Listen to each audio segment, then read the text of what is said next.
అశ్వత్థామ హత కుంజరహ అన్నట్లు ఆనాడు సంపద సృష్టిస్తా అని పైకి అంటే నిజమనుకున్న మనం లోపల లోకేష్ కోసమని ఆయన అనుచరుల కోసమని మాత్రమే ఈ సంపద సృష్టి అన్న సంగతి జనం గుర్తించలేకపోయినారు.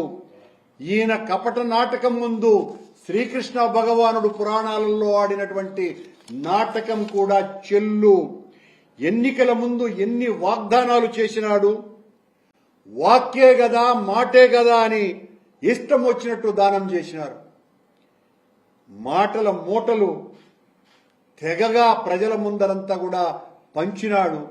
అధికారంలోకి వచ్చిన తరువాత ప్రజాద్రోహం తప్ప, వంచన తప్ప, కపటం తప్ప ఏ మాత్రం కూడా ప్రజల క్షేమాన్ని పట్టించుకోకుండా నేను తప్ప ఇంకెవ్వరూ పట్టించుకోరునని ఆయన ప్రసార మాధ్యమాలతో ఊదరగొడుతూ ఇంకా ప్రజలను మోసం చెయ్యాలన్నటువంటి ఈయన కుట్రను మిమ్మల్ని మోసేటువంటి ప్రచార ప్రసార మాధ్యమాలు నమ్మించే ప్రయత్నం చేసిన చంద్రబాబు నాయుడు గారు ప్రజలలో ఇప్పటికే ఆగ్రహావేశాలు మామూలు స్థాయిలో లేవు.